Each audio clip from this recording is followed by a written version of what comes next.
Good old Backyard Charlie, baby. Backyard Charlie strikes again. See all this stuff that's apart back here? Yep. It's how it was given to us. Old Backyard Charlie said he could, Street Side Willie said he could get in here and he could diagnose this thing. He's good with electrical. He got it. Wrong. Bring it to the professionals. So there's a place for that type of stuff in it. If you're not in the capacity of the check engine Chucks of the world. Check engine Chuck is a mobile mechanic. If you guys don't know who he is, check him out on TikTok. I wish he'd hurry up and get over here. And Aaron's and A-Rod from Power Stroke Tech Talk and me and Scanner Danner and South Main Auto, Rain Man Ray. We could do this stuff on the street. It's what we do. We come up from living off of digging in the dirt, trying to use the bare minimum to get by and still getting the job done. And now we're all professionals, running our own shops, doing our own thing, dealer mechanics, all that other stuff. Guys that have been through the grinder to get where they're at. We can figure this stuff out. But this is what I see every day in the independent world now that I'm a general manager here at this independent shop. And I am the main diag guy, even though I am the general manager, but I also do the warranty work. I'm the service advisor. We all do a little bit of it at some point, but I do everything, like literally. When the shit hits the fan, they come to me to figure it out. And even when my own guys can't figure it out, I figure it out. A 2007 Mercedes ML350, and the customer states my trunk just flat out won't open. When you check for power and ground here at your handle connection, it only has ground. There's no power.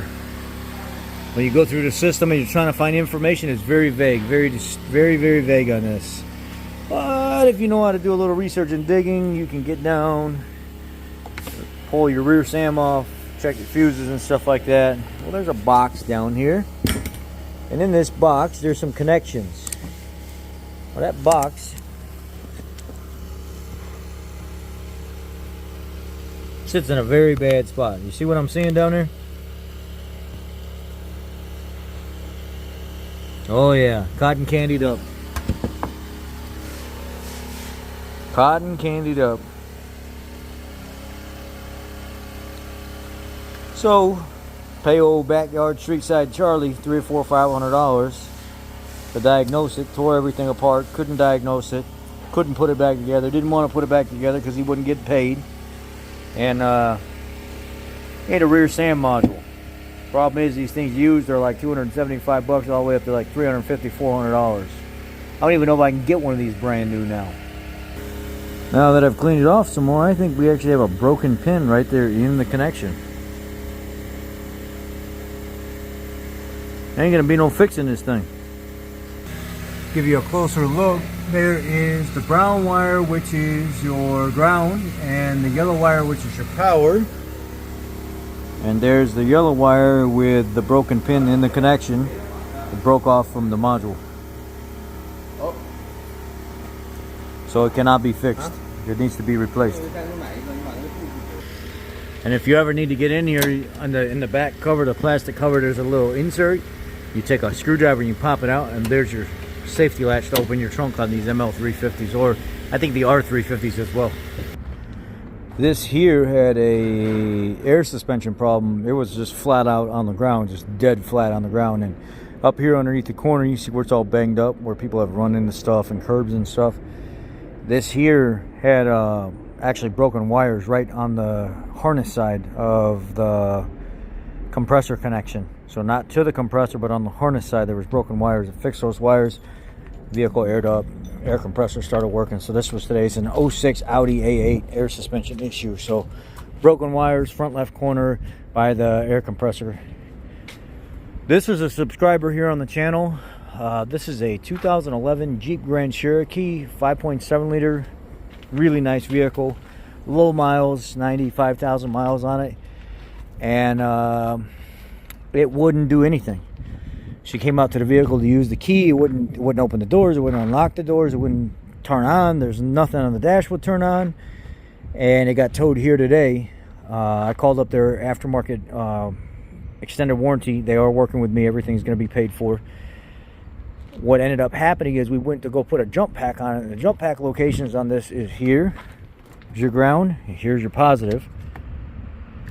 And as soon as you hook the jump pack up and started and hit the override button to turn on, it wouldn't turn on.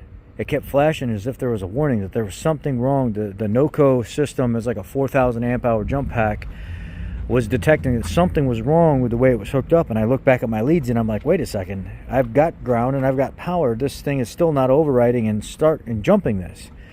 So I don't know what the heck to do here. So I take the negative clamp off, hit the override button, and then stick the negative clamp back on. Now I tricked it into starting, and all of a sudden a little smoke started coming from the connection right here where the positive goes. You see positive? And I was like, oh, take it off, there's a short in the system somewhere.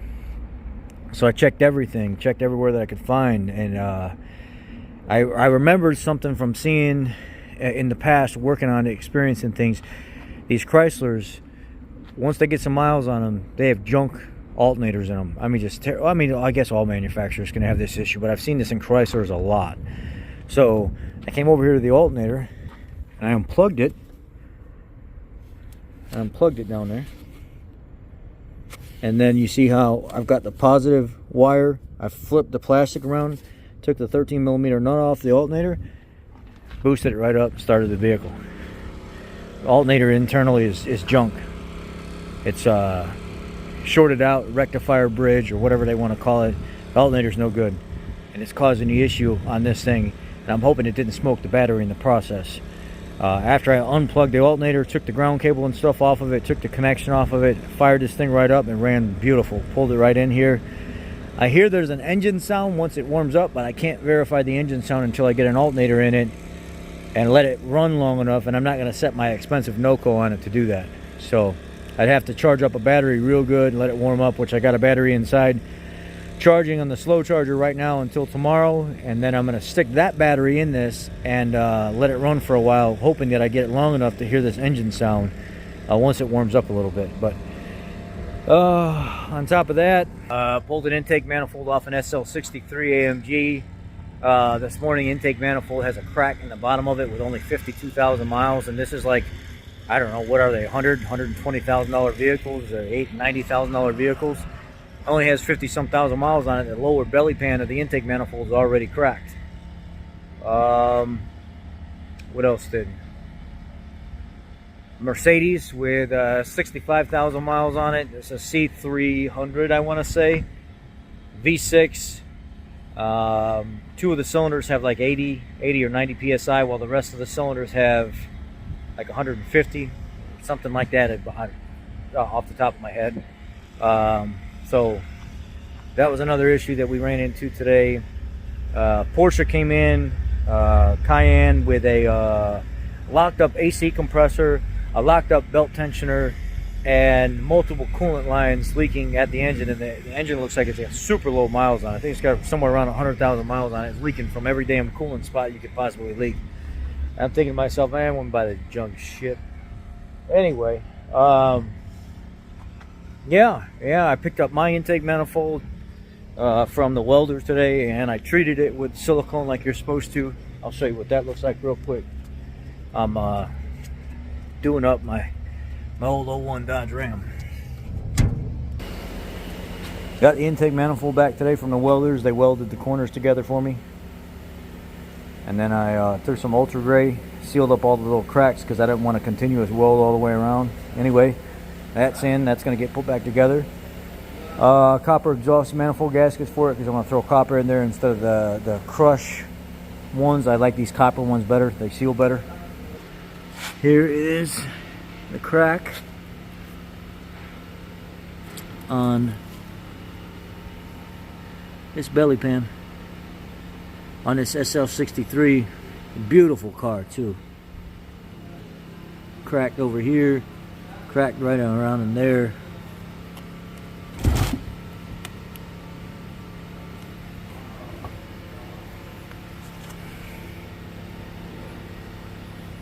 This side over here is cracked. It looks like somebody was working on it and just tightened the living hell out of it. But you can see this material in general. There's a crack right there through that ear. Yeah, I took my Lincoln Town Car this morning to a certain part of Chicago that I shouldn't have been to pick that intake manifold up for the Dodge, and I kind of had to make a decision. If you notice my Roush exhaust pipes are down there, yeah, it's because I messed up the car. I turned down the wrong street that I shouldn't have been down, and I had to go off-roading, let's just put it that way, for safety reasons. What ended up happening is I made a left on I missed my turn and went to the next street. I was already warned about being in this area. When I got to the end of this block, I ended up at a park, and I made a right thinking I could get over to the street and I needed to be at, and I wasn't familiar with the area, and I noticed there were 2 cars facing one way and 2 cars facing the other way. And once I got past those cars about 30 feet, 6 guys got out of those cars and blocked the roadway. And I'm looking in front of me, and there's like this little dirt spot that goes from where people have been using it as a little off-road course. You got to go over the curb, drop down like a foot, drop down like a foot, and then drive a little bit, then drop down a bunch more. It's like you're off-roading, and then you can jump over the curb, and then you're on the street that you needed to be at.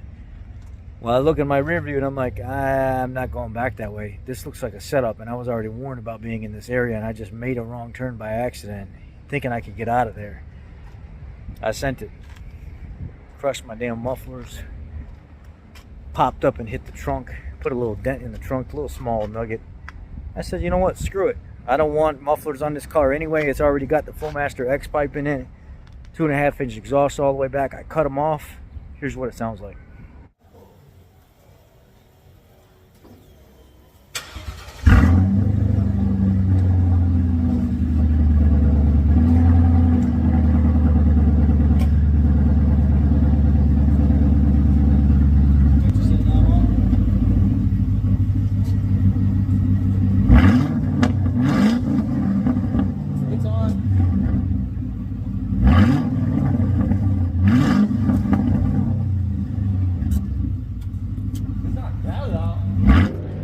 This is another one that showed up today. 14 Hyundai Elantra. Look what happened down there. The ball joint popped plumb out of the socket and the wheels started flopping around. So they had to have the vehicle towed here. We ended up getting a tie rod end out, but we can't get a tie rod in until tomorrow. Nobody has it in stock. You got to get it from other places. So this will be tomorrow's job. This here Range Rover Sport has an issue with you can go underneath on the trans and you can shift it manually into reverse and drive and stuff like that, and you can get it to move, and you can get the shifter sometimes to move, but the dash doesn't recognize it, almost as if the park neutral safety switch is out. Even though you're manually shifting and the vehicle knows it should be moving, the vehicle can't communicate with the park neutral safety switch, and it needs to be replaced on this to even move forward, so the cluster can actually recognize that you're trying to move it into different positions. So yeah, a lot of stuff going on today. So we ended up verifying that it will move. It does go forward and reverse. The customer didn't think it did anymore, but the issue is how it's communicating with the Prindle, the park range neutral drive low whatever blah blah blah on the side of the transmission. It ain't doing what it's supposed to do. It's been sitting for a while too. So yeah, you got to get that put in there tomorrow to even start. And yeah, it's been a wild day. I'm gonna go see if I can pick up my car from the muffler shop. Y'all take care, be blessed, and I'm sure I'll show you what the exhaust looks like in the morning. Got rid of those big old fat Roush cans on it, and some straight pipes on it. Take care. Love y'all. Be nice, don't be mean. Be kind to people.